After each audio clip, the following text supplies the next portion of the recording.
year is 1776. The place is Philadelphia. Outside, a war rages between the world's greatest empire and a collection of rebellious colonies.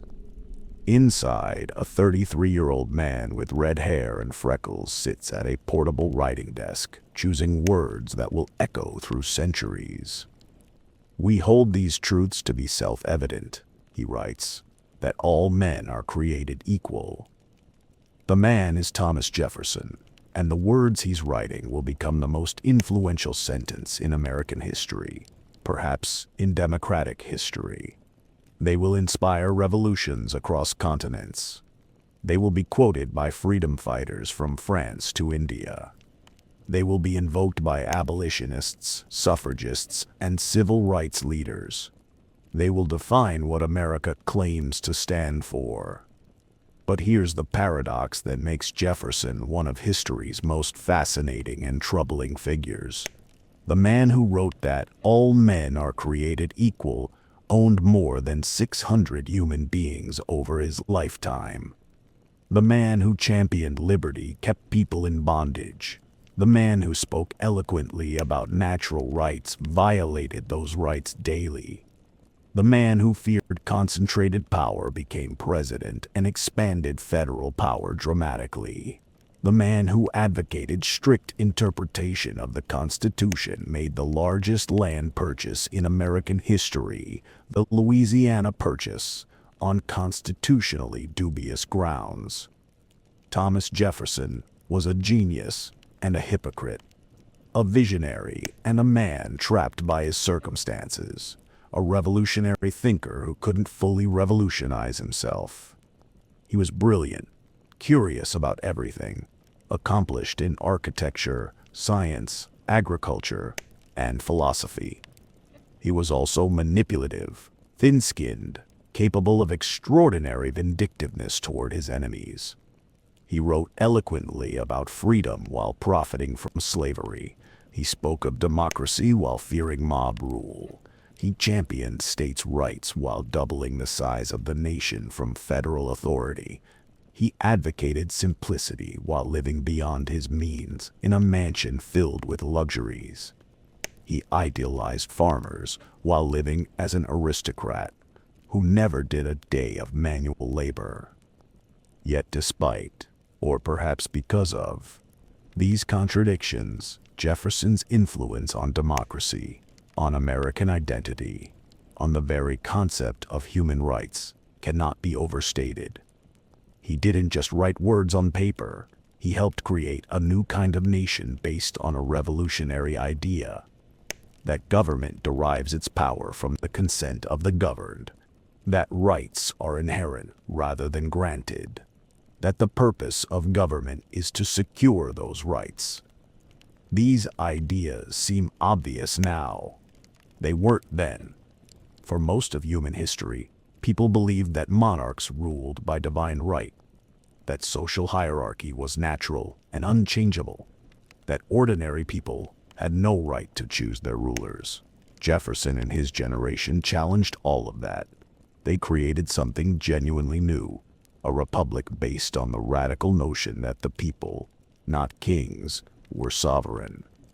Over the next 3 parts, we will trace Jefferson's extraordinary life, from his privileged Virginia childhood through his revolutionary writings, his complex presidency, his retirement years spent founding a university and corresponding with John Adams, to his death on July 4th, 1826, exactly 50 years after the Declaration of Independence was adopted. We will explore his ideas about democracy, education, religious freedom, and westward expansion.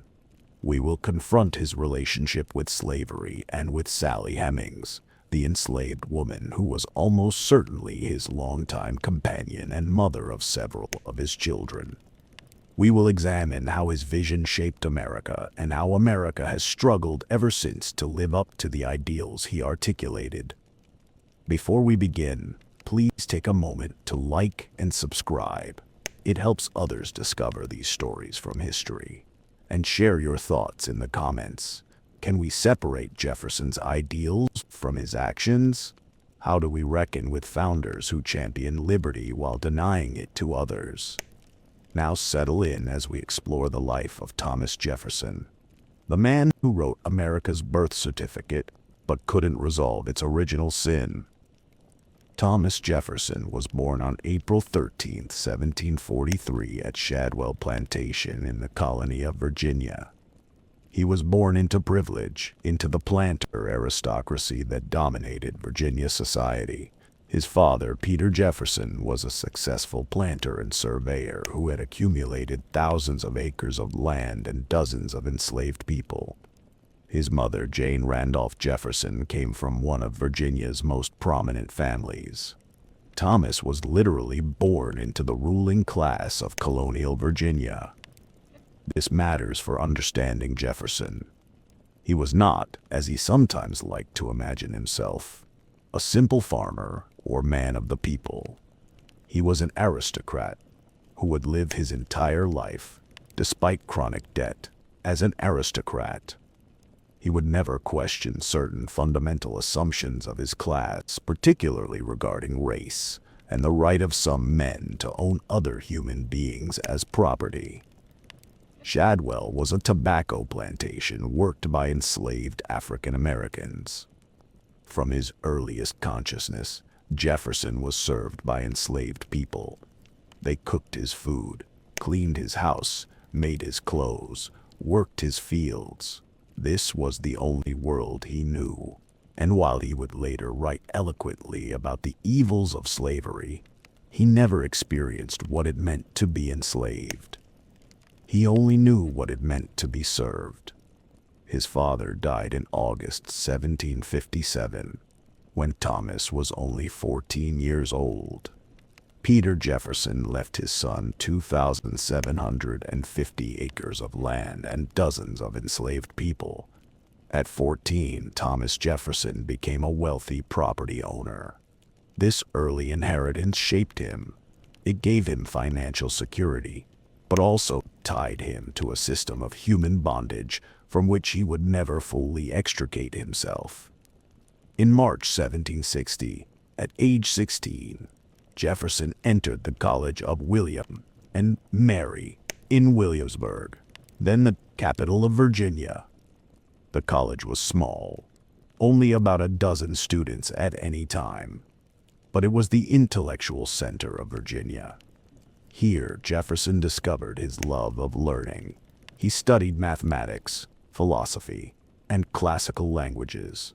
He read voraciously Enlightenment philosophers like John Locke, who argued that people had natural rights that governments should protect, and Baron de Montesquieu, who advocated separation of powers to prevent tyranny. Jefferson was a brilliant student. He could read Latin, Greek, French, Italian, and Spanish. He had a photographic memory and could quote passages from books he'd read years earlier. He was intensely curious about everything: science, architecture, music, agriculture, languages, philosophy. This intellectual curiosity would define him throughout his life. But he was also shy and awkward socially. He was tall, 6 feet 2 inches, unusually tall for his time, and gangly. He had red hair and freckles. He was not a natural public speaker. His voice was thin and he mumbled. Unlike his contemporaries, Patrick Henry, who could electrify crowds with his oratory, or John Adams, who could argue forcefully in debate, Jefferson was most comfortable with a pen in his hand, alone in his study. After graduating from William and Mary in April 1762, Jefferson studied law under George Wythe, one of Virginia's most respected lawyers and teachers. For 5 years, Jefferson read law, studied cases, and prepared for practice. He was admitted to the Virginia bar in 1767 and began practicing law. He was a successful lawyer, handling hundreds of cases over 7 years. But his heart was never fully in legal practice. He was more interested in the theoretical questions. What is justice? What are rights? What makes a government legitimate? Then in the practical work of representing clients in court. During these years, Jefferson also began constructing Monticello, the home he would spend 40 years building and rebuilding on a mountain near Charlottesville. Monticello would become his obsession, an architectural masterpiece that bankrupted him and defined his identity.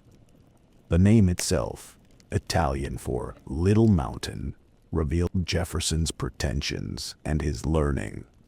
This was not a simple farmhouse, but a carefully designed neoclassical villa, inspired by the architecture of ancient Rome and Renaissance Italy. In 1768, at age 25, Thomas Jefferson was elected to the Virginia House of Burgesses, the colonial legislature. He entered politics at a crucial moment. Tensions between Britain and its American colonies were escalating. The British Parliament was imposing new taxes, the Stamp Act, the Townshend Acts, the Tea Act, to pay for the French and Indian War and to assert control over the colonies. Most colonists, including Jefferson initially, didn't want independence. They wanted their rights as Englishmen respected. They wanted no taxation without representation, a voice in the decisions that affected them. Jefferson's early political writings reflected this moderate position. He argued that the colonies should have autonomy in their internal affairs while remaining part of the British Empire. But events were radicalizing him.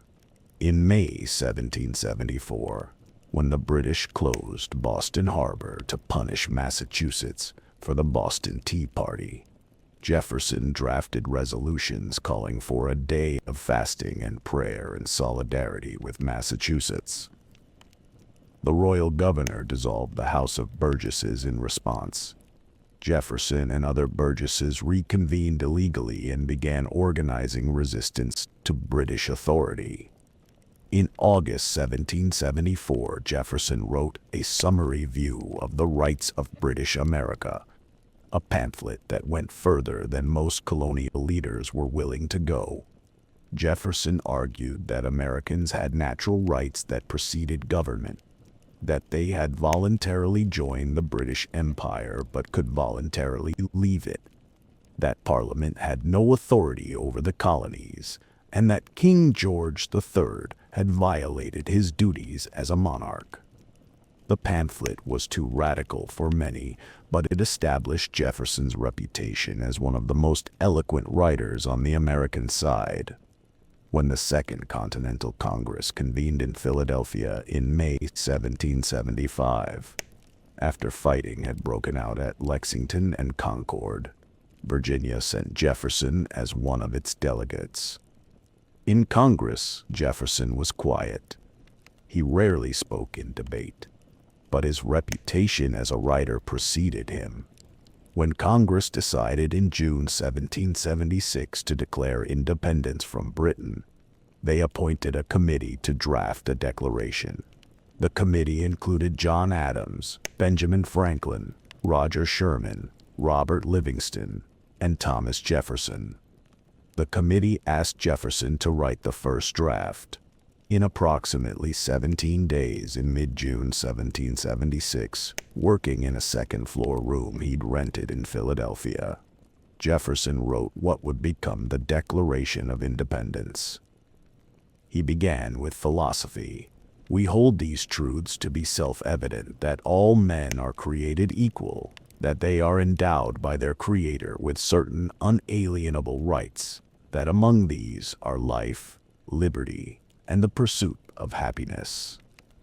These words were revolutionary. Jefferson was asserting that rights come not from kings or governments, but from human nature itself, from nature and nature's God. Governments exist to protect these rights. When governments fail to protect these rights, the people have the right, even the duty, to alter or abolish those governments. Then Jefferson listed the crimes of King George III. a long catalog of grievances demonstrating that the king had violated his duties and lost his legitimacy. Finally, he concluded with the declaration itself. These united colonies are, and of right ought to be, free and independent states. Congress debated Jefferson's draft for several days, making changes that infuriated him. Most significantly, they removed a passage condemning slavery and the slave trade. Southern delegates wouldn't accept it. Jefferson was deeply hurt by the edits. He thought they had weakened his prose. But on July 4, 1776, Congress adopted the revised declaration. Jefferson's words would echo through history. All men are created equal became the philosophical foundation of American democracy. It would be invoked by abolitionists arguing against slavery, by women arguing for suffrage, by workers arguing for economic rights, by civil rights leaders arguing against segregation. Jefferson had articulated an ideal that America has spent 250 years trying and often failing to achieve. But there was a profound irony. Jefferson wrote these words while owning more than 100 enslaved people. When he wrote all men, he didn't mean all people. He meant white men, probably property-owning white men. He certainly didn't mean enslaved African Americans, or Native Americans, or women. The contradiction was built into America's founding document. After writing the Declaration of Independence, Jefferson could have remained in Congress shaping the new national government. Instead, he returned to Virginia in September 1776. He believed that the real work of revolution would happen at the state level. Each state was writing a new constitution, creating new laws. This, Jefferson thought, was where he could make the most difference. From 1776 to 1779, Jefferson served in the Virginia House of Delegates, working to reform Virginia's laws. He introduced more than 120 bills designed to remake Virginia into a truly Republican society. Many failed, but several succeeded and had lasting impact. His most important achievement was the Virginia Statute for Religious Freedom, drafted in 1777, though not passed until 1786. The statute declared that no man shall be compelled to frequent or support any religious worship, place, or ministry whatsoever, and that all men shall be free to profess, and by argument to maintain, their opinions in matters of religion. This was revolutionary. In most of the world, including most American states, governments supported official churches through taxes. Religious minorities faced discrimination or persecution. Jefferson's statute established complete separation of church and state and absolute freedom of conscience. Jefferson was so proud of this achievement that he listed it on his tombstone as one of his 3 greatest accomplishments. Jefferson also worked on reforming Virginia's criminal code, which he thought was barbarically harsh. He wanted to eliminate the death penalty for all crimes except murder and treason. This bill failed. Virginians weren't ready for such radical reform. But Jefferson's advocacy for proportionate punishment influenced later reform movements. He proposed a comprehensive education system for Virginia, with free public schools for all white children for 3 years, and a system of scholarships allowing talented students to continue. This bill also failed. Too expensive, too radical. But it revealed Jefferson's lifelong conviction that democracy required an educated citizenry.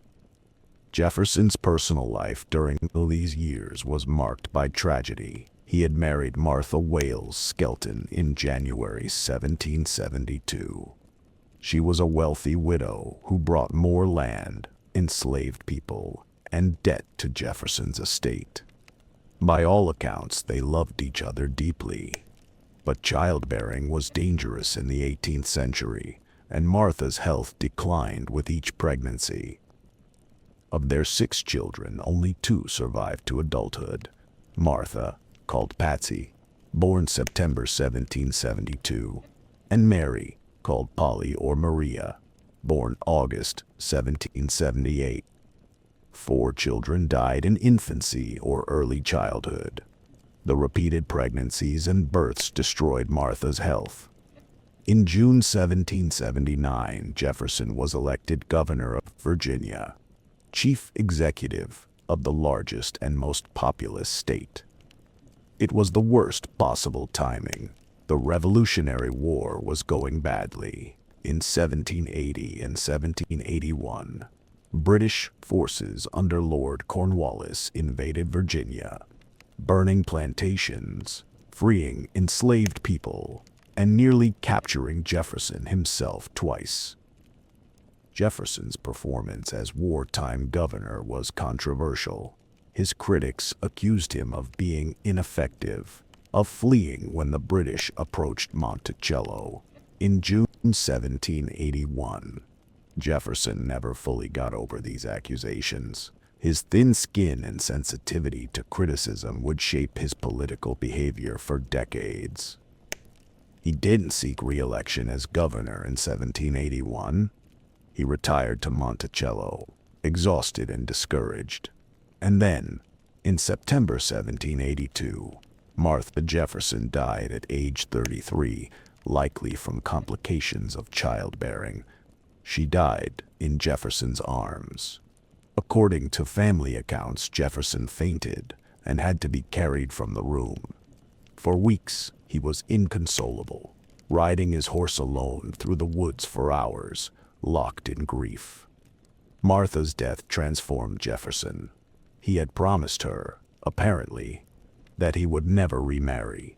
He didn't want their daughters to have a stepmother. He kept that promise.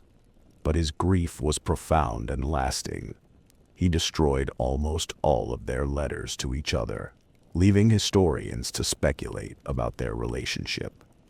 And he threw himself into work, accepting appointment as American minister to France in 1784. In July 1784, Jefferson sailed for France, taking his elder daughter Patsy, then 12 years old, with him. His younger daughter Polly would join him later. He would spend 5 years in Paris from August 1784 to September 1789, serving as American minister to France. Paris transformed Jefferson. He had been a provincial Virginian, brilliant but limited in his experiences. Paris opened his world. He visited salons where intellectuals debated philosophy and politics. He attended theaters and concerts. He toured scientific exhibitions. He collected books, art, and scientific instruments. He studied French architecture and landscape design, which would influence his later work at Monticello. He also fell in love. Maria Causeway was a beautiful, talented Anglo-Italian artist married to a wealthy but reportedly dull English painter. Jefferson met her in August 1786 and was immediately smitten. For weeks they toured Paris together, visiting museums, gardens, and monuments. Jefferson was 43, still grieving Martha's death 4 years earlier. Maria was 27, unhappily married, charming, and artistic. Their relationship was almost certainly unconsummated. Jefferson was too cautious, Maria too conventional. But it was emotionally intense. When Maria had to return to London in October 1786, Jefferson wrote her a famous 12-page letter in which he imagined a dialogue between his head and his heart. His heart wanted to pursue love, regardless of consequences. His head warned of the pain that would follow. The letter revealed Jefferson's internal struggle between reason and emotion, duty and desire. But there was another woman in Jefferson's life in Paris. one whose relationship with him would become one of American history's most controversial subjects. Sally Hemings. Sally Hemings was enslaved. She was the half-sister of Jefferson's late wife, Martha. Both were daughters of John Wales, Martha's father, who had fathered children with an enslaved woman named Elizabeth Hemings. Sally came to Paris in 1787 at age 14, accompanying Jefferson's younger daughter, Polly. In Paris, Sally was legally free. French law didn't recognize slavery. She could have claimed her freedom. She didn't. According to her son, Madison Hemings's later account, Sally and Jefferson began a sexual relationship in Paris. She became pregnant. Jefferson promised that if she returned to Virginia, he would free any children she bore. She agreed. This relationship has been debated by historians for 2 centuries. Jefferson's white descendants long denied it, but DNA evidence from 1998 comparing Jefferson's DNA with descendants of Sally Hemings established with virtual certainty that Jefferson fathered at least one of Sally's 6 children, and probably all of them. The relationship raises profound moral questions. Sally was enslaved. She was 30 years younger than Jefferson. Could she meaningfully consent? Many historians argue that any sexual relationship between an enslaver and an enslaved woman is, by definition, rape. The power imbalance makes real consent impossible. Others note that the relationship lasted nearly 40 years, that Jefferson freed Sally's children as promised, and that Sally chose to stay at Monticello after Jefferson's death, when she could have left. These questions have no simple answers, but they reveal the profound contradictions in Jefferson's life. The man who wrote about liberty while denying liberty to the woman sharing his bed. Jefferson returned from France in November 1789 to find a transformed America. The Constitution had been ratified. George Washington had been inaugurated as the first president under the new Constitution in April 1789. And Washington wanted Jefferson to serve as the nation's first Secretary of State. Jefferson accepted reluctantly. He took office in March 1790 and immediately found himself in conflict with Alexander Hamilton, Washington's Secretary of the Treasury. Hamilton and Jefferson represented opposing visions of America. Hamilton wanted a strong federal government with a powerful executive, a national bank, manufacturing and commerce, close ties to Britain, and an aristocratic republic led by the wealthy and educated. Jefferson wanted limited federal government with most power reserved to states, an agricultural economy of independent farmers, close ties to France, and a democratic republic with broad white male participation. Their conflicts created America's first political parties. Hamilton's supporters called themselves Federalists. Jefferson's supporters called themselves Democratic Republicans, later just Republicans, though this party has no direct connection to the modern Republican Party. The battles were fierce. Hamilton proposed a national bank. Jefferson argued it was unconstitutional. The Constitution didn't explicitly authorize Congress to create banks. Hamilton argued for implied powers. The Constitution gave Congress power to do what was necessary and proper to carry out its explicit powers. Washington sided with Hamilton. The bank was created. Hamilton proposed that the federal government assume state debts from the Revolutionary War.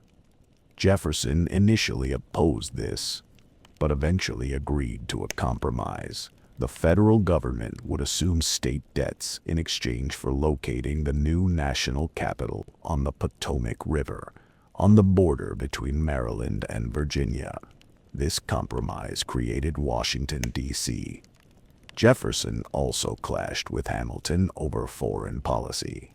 When France descended into revolutionary chaos in 1792 to 1793, eventually executing King Louis XVI and declaring war on Britain, Hamilton wanted to support Britain. Jefferson wanted to support France, America's ally from the Revolution, and now embarked on its own democratic revolution. The French Revolution divided Americans bitterly. Federalists saw it as dangerous mob rule leading to anarchy. Jeffersonian Republicans saw it as democracy in action. When France sent a minister, Edmond Charles Genet, to America in 1793, he tried to recruit Americans to attack British ships and Spanish territories. Jefferson had to restrain Genet while still sympathizing with France. By the end of 1793, Jefferson was exhausted by these battles and disgusted with what he saw as monarchical tendencies in Washington's administration. He resigned as Secretary of State on December 31, 1793, and returned to Monticello, claiming he was retiring from politics forever. But retirement didn't last. In 1796, Jefferson ran for president against John Adams, Washington's vice president and a Federalist. The Constitution at that time gave the presidency to the candidate with the most electoral votes and the vice presidency to the runner-up. Adams won narrowly. Jefferson became vice president, serving under a president from the opposing party. As vice president from 1797 to 1801, Jefferson had little power but growing influence. The Federalists, now in full control, passed the Alien and Sedition Acts in 1798, laws that made it illegal to criticize the president or government. Jefferson saw these as unconstitutional attacks on free speech. He secretly drafted the Kentucky resolutions arguing that states could nullify unconstitutional federal laws, a dangerous idea that would be used by future secessionists to justify leaving the Union. The presidential election of 1800 was one of the ugliest in American history. It was also, Thomas Jefferson believed, one of the most important. He called it the Revolution of 1800. As significant as the Revolution of 1776, because it demonstrated that power could transfer peacefully from one party to another. Jefferson ran against the incumbent president John Adams, his old friend who had become his political enemy. The campaign was vicious. Federalist newspapers accused Jefferson of being an atheist who would destroy Christianity, a radical who would bring French revolutionary terror to America, a hypocrite who preached equality while owning slaves. Republican newspapers accused Adams of being a monarchist who wanted to crown himself king, a tyrant who had violated free speech with the Alien and Sedition Acts, a man whose vanity exceeded his judgment. Both candidates stayed above the direct mudslinging. The convention then was that candidates didn't campaign personally, but their supporters had no such restraints. It was character assassination on both sides. The electoral system created a crisis. Jefferson and his running mate Aaron Burr each received 73 electoral votes, tying for first place. Adams came in third with 65 votes. Under the Constitution, the House of Representatives would decide between Jefferson and Burr. The problem was that Burr wouldn't concede to Jefferson. Burr had been chosen as vice president, but he saw an opportunity to become president if he could win over enough Federalist congressmen. The House voted 36 times over 7 days in February 1801. Unable to reach a majority for either candidate. Finally, Alexander Hamilton intervened. Hamilton despised Jefferson, but he despised Burr even more. He considered Burr unprincipled and dangerous. Hamilton urged Federalist congressmen to support Jefferson as the lesser evil. On the 36th ballot, enough Federalists abstained to give Jefferson the presidency. Jefferson was inaugurated on March 4, 1801, in the new capital of Washington, D.C. In his inaugural address, he tried to heal the bitter divisions. "We are all Republicans. We are all Federalists," he declared, meaning that Americans shared fundamental values despite their party differences. He promised to respect minority rights while accepting majority rule. He promised to preserve the Constitution and the federal government while maintaining limited federal power. Most importantly, he articulated his vision of America: a wise and frugal government which shall restrain men from injuring one another, shall leave them otherwise free to regulate their own pursuits of industry and improvement, and shall not take from the mouth of labor the bread it has earned. This is the sum of good government. This was Jeffersonian democracy: minimal government interference, maximum individual liberty, trust in the people's judgment, and an agricultural republic of independent farmers. It was an idealistic vision, and Jefferson would struggle to maintain it once he actually had power.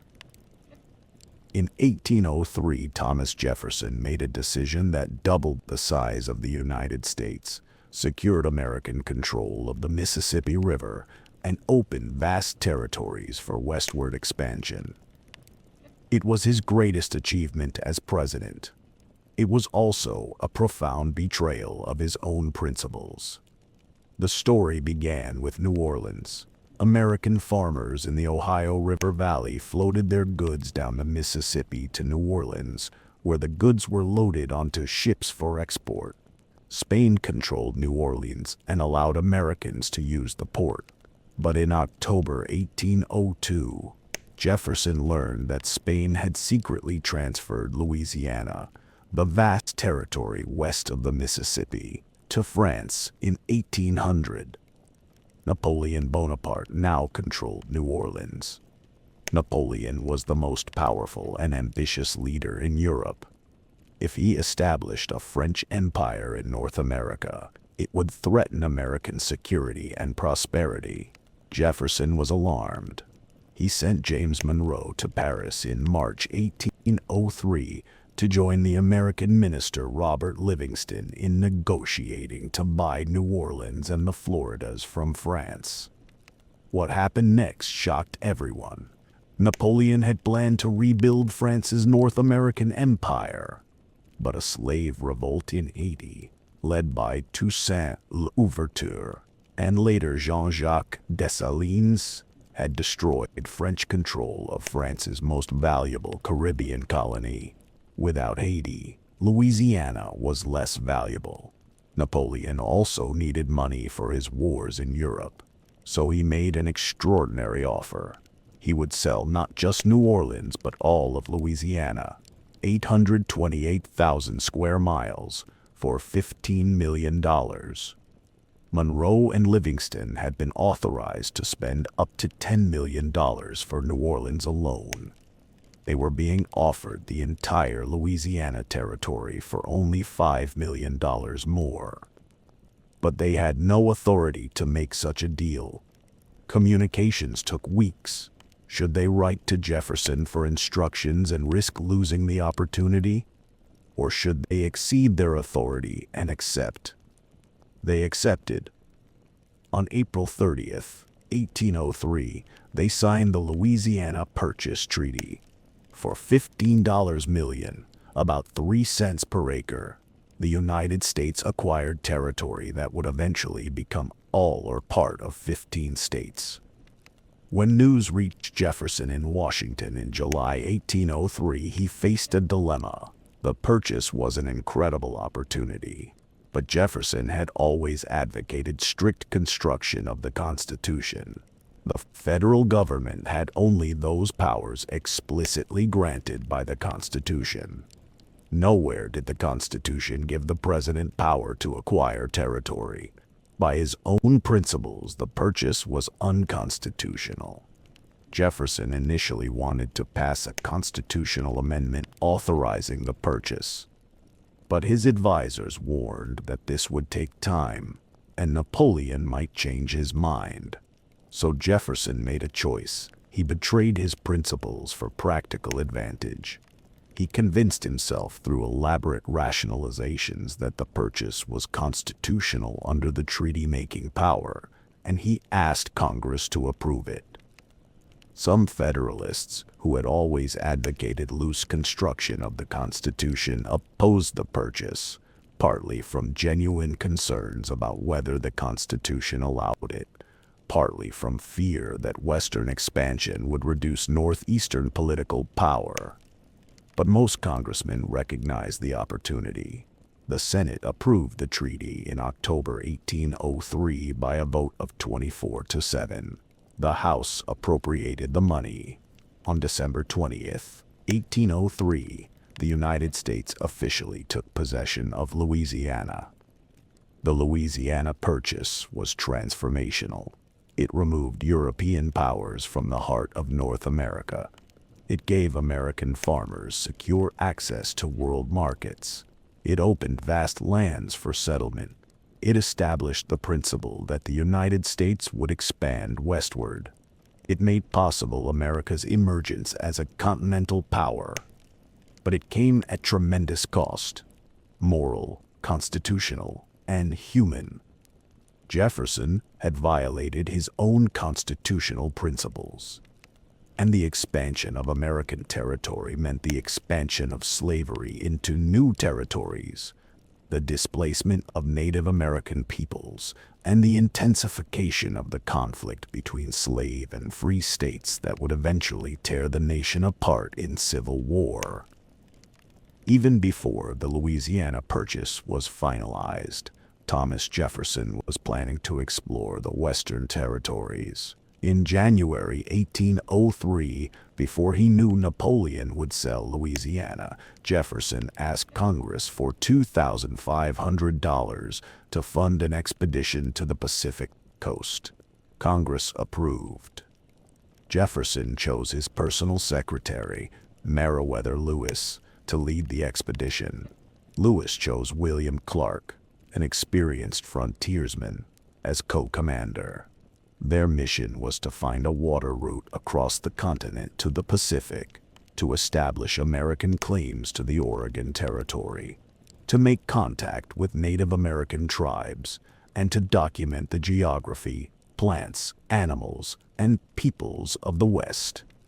The Corps of Discovery, as the expedition was called, left St. Louis in May 1804 with about 45 men.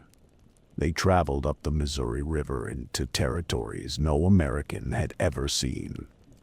They spent their first winter with the Mandan people in present-day North Dakota, where they hired a French-Canadian fur trader named Toussaint Charbonneau and his wife Sacagawea, a Shoshone woman who would serve as interpreter and guide.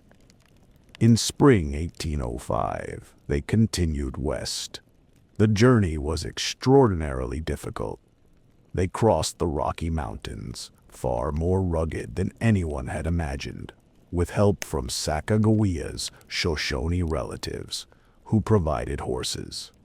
They nearly starved crossing the mountains. They reached the Pacific Ocean in November 1805, where they built Fort Clatsop and spent a miserable winter in constant rain. They returned east in 1806, reaching St. Louis in September 1806. They had been gone for more than 2 years. Many people had assumed they were dead. Their return was celebrated as a national triumph. Lewis and Clark had not found what Jefferson hoped for: a convenient water route to the Pacific. The Rocky Mountains made that impossible. But they had opened the West to American imagination and eventual settlement. They had established American claims to Oregon. They had made peaceful contact with dozens of Native American tribes. They had documented hundreds of new plant and animal species. Their journals revealed the incredible diversity and richness of the Western lands. But the expedition also foreshadowed tragedy. Contact with white Americans brought diseases that devastated native populations. The expedition's success encouraged American settlement that would displace native peoples from their lands. Lewis and Clark had viewed themselves as scientific explorers and diplomats, but they were also the vanguard of conquest. Jefferson received Lewis and Clark as heroes in Washington. He pored over their journals and specimens. He imagined a continental empire of farmers spreading across the West. He envisioned an empire of liberty, a vast republic where independent farmers would preserve republican virtue and democratic government. But this empire would be built on native dispossession and eventually slave labor. The contradictions in Jefferson's vision would plague America for generations. Jefferson's second term was dominated by foreign policy and ended in failure. Britain and France were at war, and both powers interfered with American shipping. Britain impressed American sailors, kidnapped them from American ships, and forced them to serve in the British Navy. France seized American ships trading with Britain. Jefferson wanted to avoid war. He believed America was too weak militarily to fight European powers, so he tried economic pressure. If America stopped all trade with Europe, he reasoned, both Britain and France would suffer economically and be forced to respect American rights. In December 1807, at Jefferson's urging, Congress passed the Embargo Act, prohibiting all American ships from trading with foreign ports. It was an unprecedented assertion of federal power, exactly the kind of strong government action that Jefferson had always opposed when his opponents proposed it. The embargo was a disaster. American merchants and sailors were devastated. Their livelihoods depended on foreign trade. New England, whose economy was based on shipping, suffered terribly. Smuggling became rampant.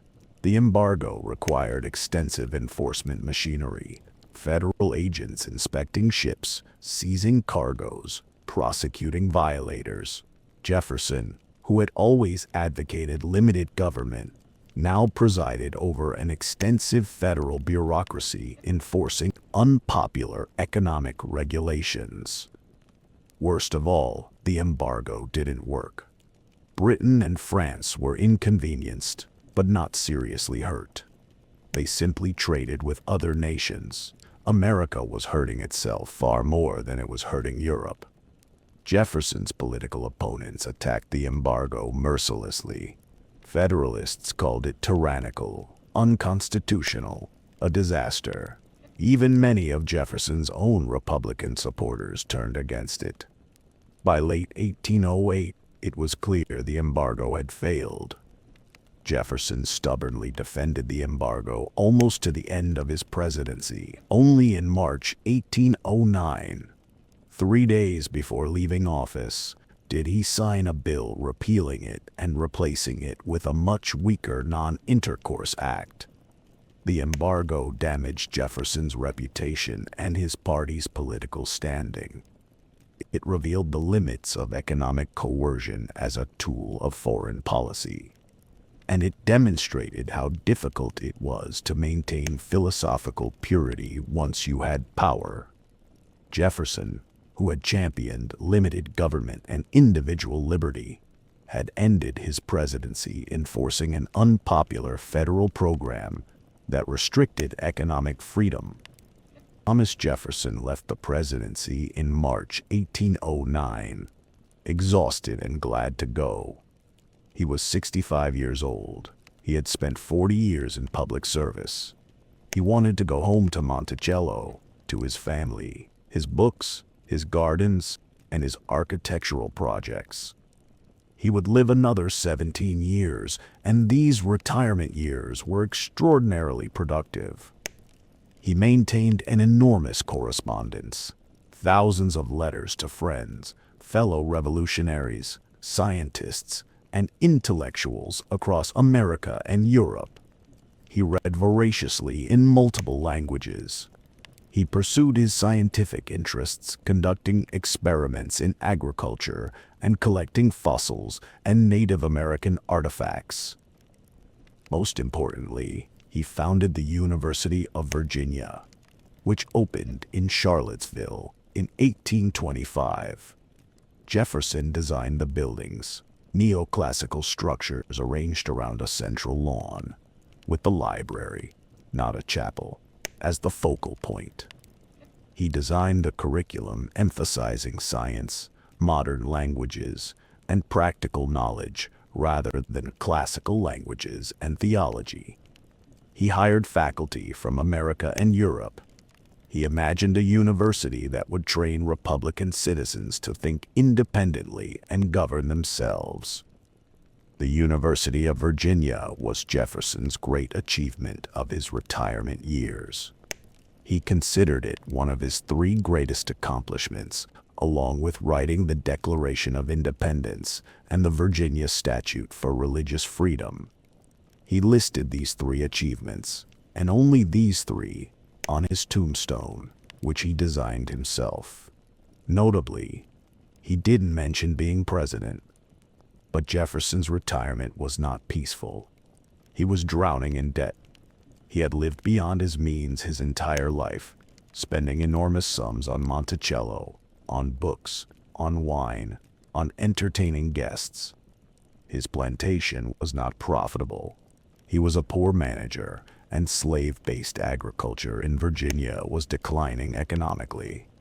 By the 1820s, he owed more than $100,000. An enormous sum.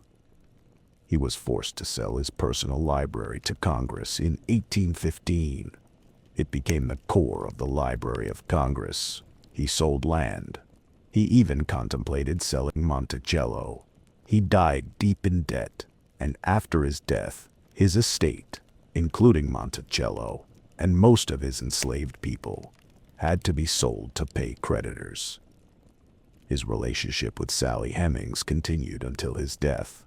She bore him several children: Beverly, born 1798, Harriet, 1801, Madison, 1805, and Eston, 1808. True to his promise in Paris, Jefferson freed all of Sally's children. Beverly and Harriet were allowed to run away in their 20s without being pursued. Madison and Eston were formally freed in Jefferson's will. Sally herself was not freed in Jefferson's will, but Jefferson's daughter Martha allowed her to live freely with her sons Madison and Eston in Charlottesville after Jefferson's death. The most remarkable event of Jefferson's retirement was his renewed friendship with John Adams. Their friendship had been destroyed by political battles in the 1790s. For more than a decade, they didn't communicate. But in 1812, through the mediation of mutual friend Benjamin Rush, they began corresponding again. Their letters, 158 of them over 14 years, are among the great treasures of American literature. 2 aging revolutionaries, once friends, then enemies, now reconciled, reflecting on their lives, their achievements, their failures, their hopes for America, their thoughts on philosophy, religion, and human nature. Adams was more pessimistic about human nature and democracy. Jefferson remained more optimistic, still believing in human reason and progress. Both men knew they were dying. Both wanted to live to see July 4th, 1826, the 50th anniversary of the Declaration of Independence. Remarkably, both did. Thomas Jefferson died at Monticello on July 4th, 1826, at 12:50 p.m., at age 83. John Adams died at his home in Quincy, Massachusetts, the same day, at about 6:20 p.m., at age 90. Adams's last words, reportedly, were, Thomas Jefferson survives, but Jefferson had died 5 hours earlier. The timing seemed miraculous, too perfect to be coincidence. Americans saw it as providential, as if God himself was marking the significance of their lives and the nation they had created. To understand Thomas Jefferson's legacy, we must confront the central contradiction of his life. He spoke eloquently about human freedom while enslaving human beings. This was not a minor inconsistency. It was the defining moral failure of his life and of the nation he helped create. Jefferson owned more than 600 enslaved people over his lifetime, though never more than about 200 at any one time. These were not abstract numbers. They were human beings, men, women, and children, with names, families, hopes, and dreams. They worked Jefferson's tobacco and wheat fields. They built his mansion. They cooked his food, cleaned his house, tended his gardens, raised his children. Their unpaid labor funded Jefferson's lifestyle, his books, his architectural projects, his political career. Jefferson understood that slavery was wrong. He wrote eloquently against it. In his original draft of the Declaration of Independence, he included a passage condemning King George III for perpetuating the slave trade, calling it cruel war against human nature itself. Congress removed this passage. Southern delegates wouldn't accept it, but Jefferson had written it.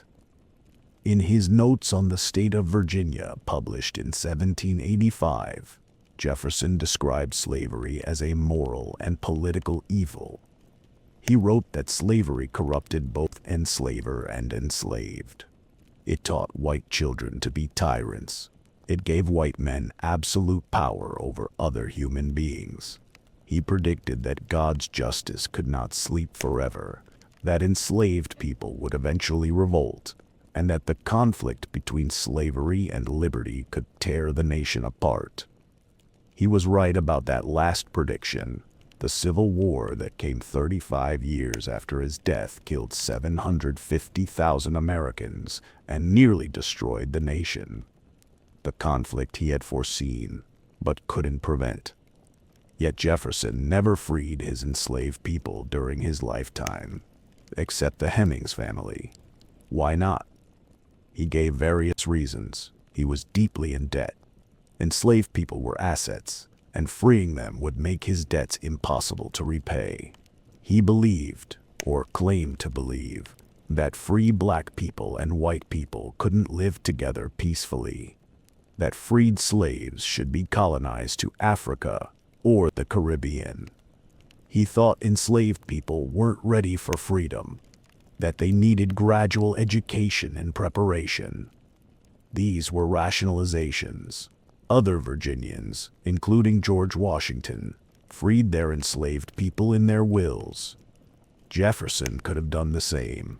He chose not to, except for the Hemings family, who were almost certainly his wife's half-siblings and his own children. The moral calculus is damning. Jefferson prioritized his comfort, his lifestyle, his architectural ambitions, and his financial interests over the liberty of the human beings he enslaved. The man who wrote that all men are created equal decided in practice that maintaining his pleasant life at Monticello was more important than living according to his own principles. Jefferson also contributed to racist ideology that would justify slavery and segregation for generations. In Notes on the State of Virginia, he speculated that black people might be inherently inferior to whites in intelligence and beauty. He wrote, "I advance it therefore as a suspicion only, that the blacks, whether originally a distinct race, or made distinct by time and circumstances, are inferior to the whites in the endowments both of body and mind." This passage would be quoted by defenders of slavery and later segregation for more than a century, Jefferson had given pseudoscientific credibility to racism. Even if he presented it as suspicion rather than certainty, he had legitimized the idea that black people might be naturally inferior, an idea that contradicted his own statement that all men are created equal.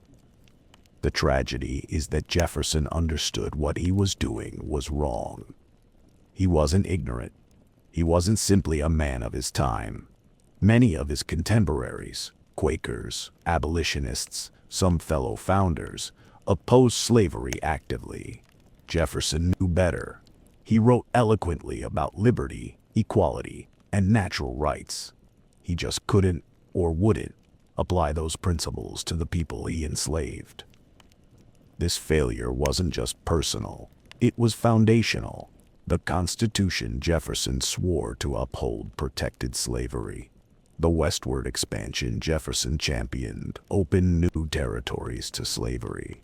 The political party Jefferson founded depended on Southern slaveholders' support. Jefferson's failures on slavery shaped American history for generations.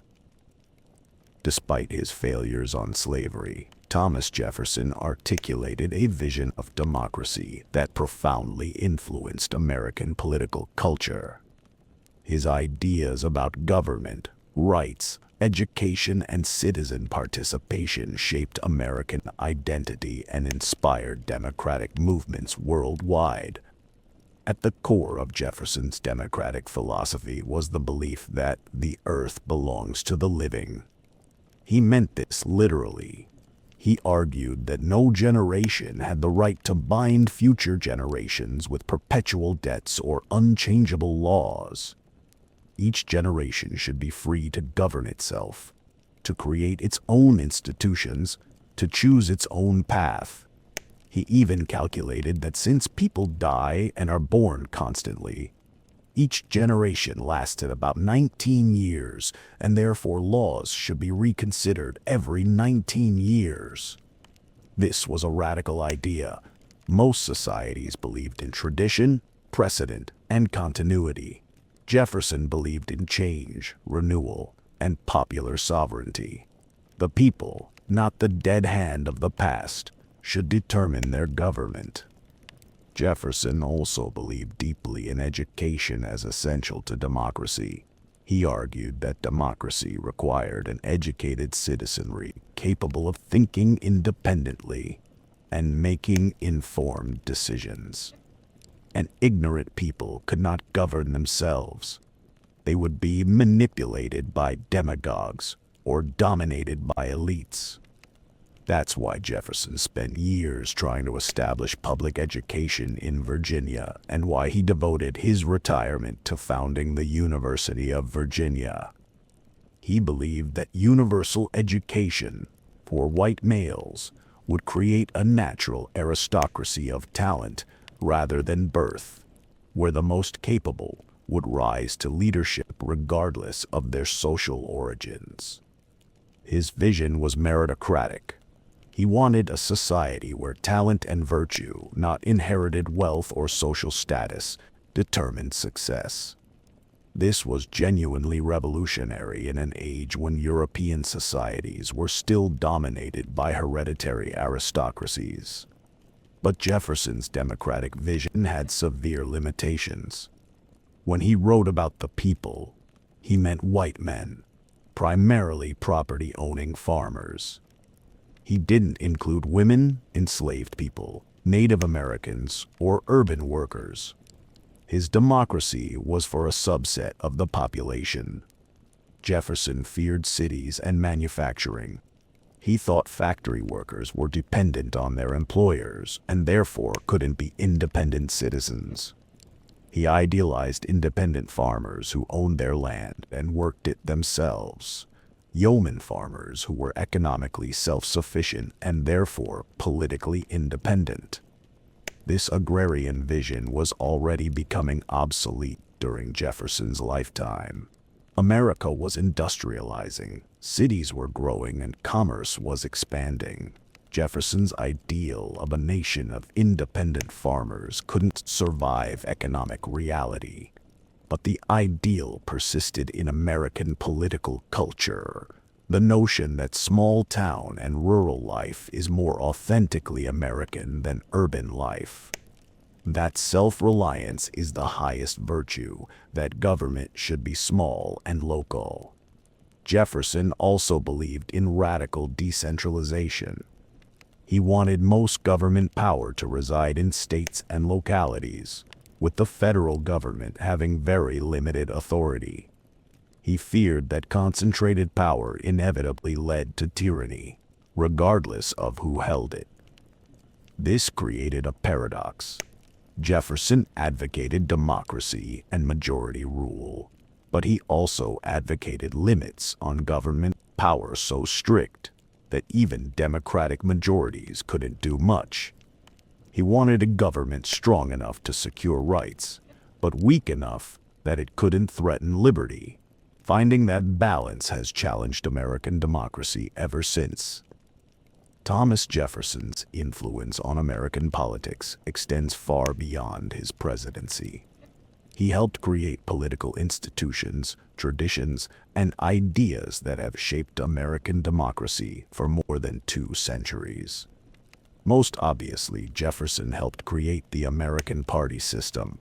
The conflict between Jefferson and Hamilton in the 1790s produced America's first political parties: Federalists and Democratic Republicans. These parties represented not just different policies, but different visions of America. The Federalist vision, strong central government, commercial economy, close ties to Britain, rule by educated elites, largely failed. The Federalist Party collapsed after 1815, but Federalist policies, particularly Hamilton's financial system and nationalist interpretation of the Constitution, eventually prevailed.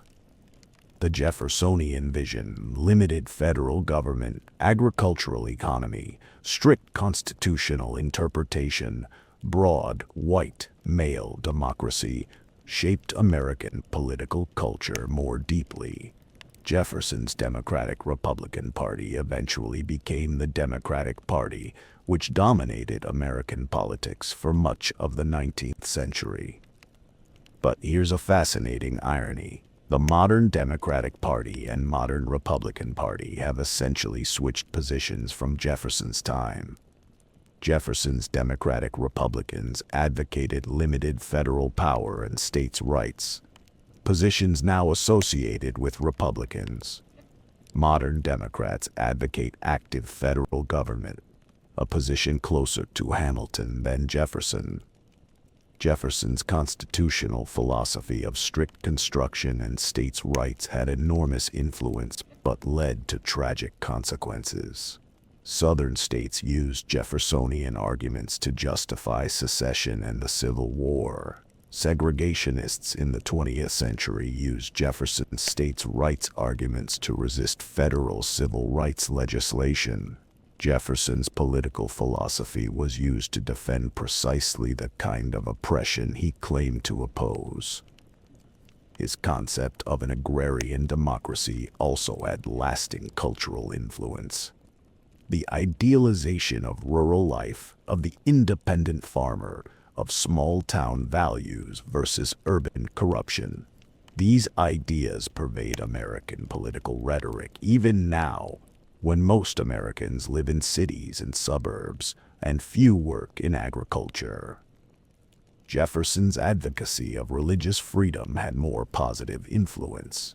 His Virginia statute for religious freedom established the principle of separation of church and state. The First Amendment to the Constitution, prohibiting government establishment of religion, reflected Jeffersonian principles. America's religious pluralism and freedom of conscience owe much to Jefferson's vision. His emphasis on education as essential to democracy also had lasting impact. The American commitment to public education, the land-grant university system, the belief that education is a public good that government should support, all of these reflect Jeffersonian ideas. Jefferson's diplomatic legacy, the Louisiana Purchase, was transformational. It established the principle that America would expand westward. It made America a continental power. It opened territories that would become 15 states. Without the Louisiana Purchase, America would be a much smaller, weaker nation. But that expansion came at terrible cost to Native Americans. Jefferson's policy toward Native peoples was contradictory. He spoke respectfully of Native cultures and believed Native Americans could be assimilated into white American society. But his policies promoted westward expansion that inevitably displaced Native peoples. He pursued a policy of pressuring tribes to sell their lands through debt and trade, effectively forcing them to cede territories or move west. The removals, wars, and genocide that followed were not solely Jefferson's responsibility, but his vision of an expanding empire of white farmers meant that Native peoples would be dispossessed. The Louisiana Purchase opened lands that had been Native territories for millennia to white settlement. For most of American history, Thomas Jefferson was revered almost as a secular saint. He was the author of the Declaration of Independence, the champion of democracy, the sage of Monticello. His face went on Mount Rushmore alongside Washington, Lincoln, and Theodore Roosevelt. The Jefferson Memorial was built in Washington, D.C. during World War II to honor his legacy. This reverence was always somewhat selective. Americans celebrated Jefferson's democratic rhetoric while ignoring or downplaying his slave ownership. They quoted his words about equality while living in a segregated society. They invoked his name to support various political positions, often contradictory ones. But beginning in the late 20th century, Jefferson's reputation became more contested. Historians and the public began confronting the contradictions more directly. The revelation in 1998 of DNA evidence confirming that Jefferson fathered children with Sally Hemings forced a public reckoning with Jefferson's relationship with an enslaved woman. Some descendants of Sally Hemings and Thomas Jefferson sought recognition as part of the Jefferson family. Some white Jefferson descendants resisted, not wanting to acknowledge black relatives. The Monticello Foundation eventually recognized the Hemings-Jefferson relationship as established fact and began telling that story more fully at Monticello. This represented a broader shift in how Americans understood their founders. Rather than viewing them as perfect heroes, we began seeing them as flawed human beings, products of their time, but also responsible for their choices. We could acknowledge their achievements while also recognizing their failures. This more complex view of Jefferson has generated controversy. Some argue that criticizing Jefferson amounts to judging historical figures by contemporary standards, presentism, that's unfair to people who lived in different times with different values. They argue we should judge Jefferson by his time's standards, and by those standards, he was relatively progressive on slavery. Even though he owned slaves, he thought slavery was wrong. Others argue that we should judge historical figures by their own stated principles.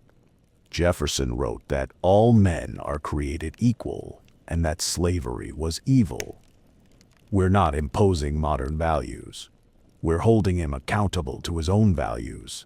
And even by 18th century standards, some people, Quakers, abolitionists, freed slaves like Benjamin Banneker, recognized that slavery was wrong and acted accordingly.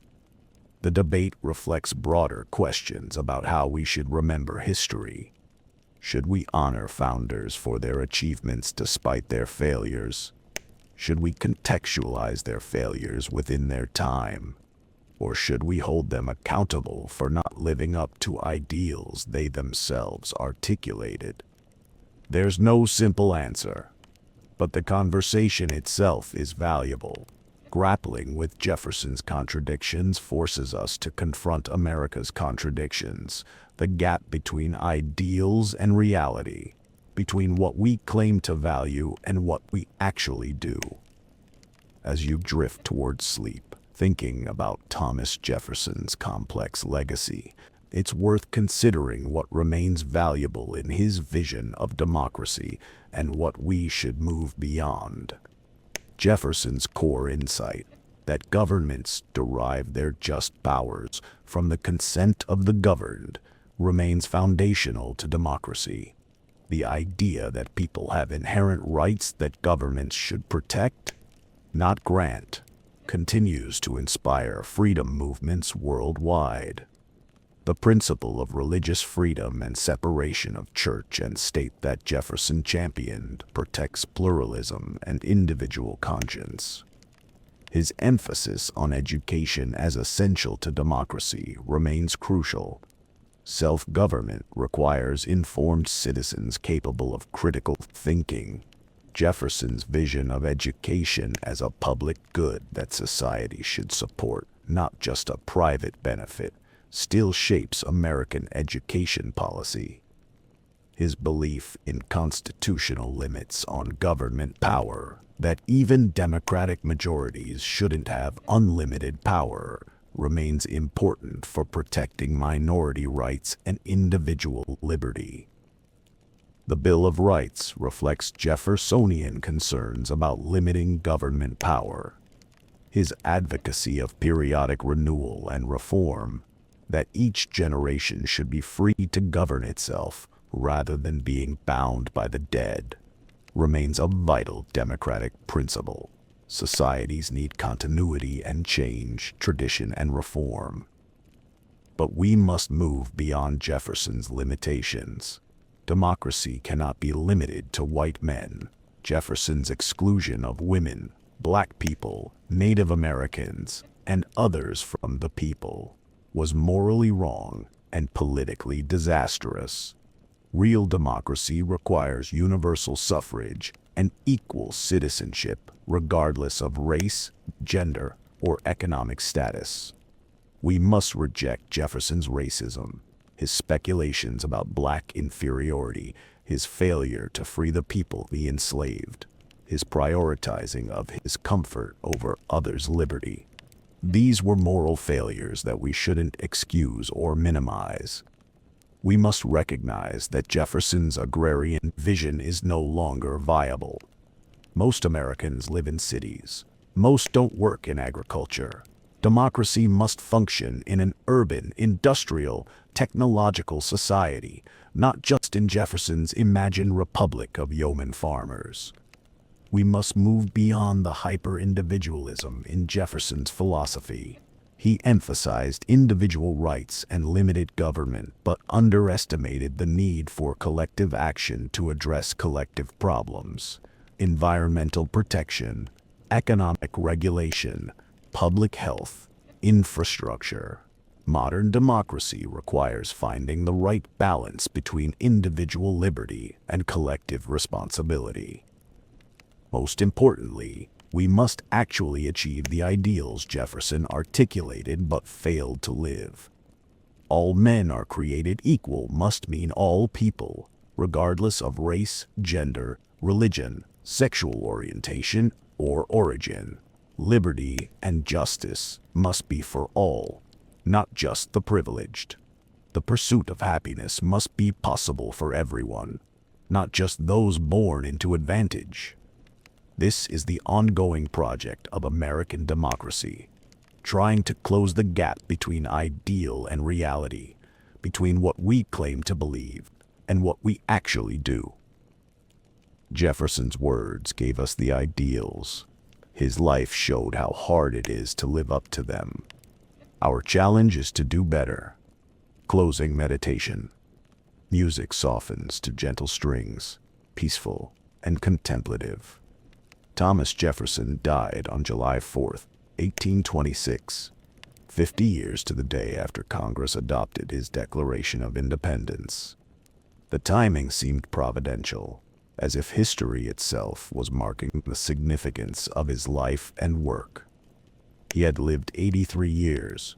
He had been a revolutionary, a legislator, a governor, an ambassador, a secretary of state, a vice president, a president, a founder of a university, and a philosopher.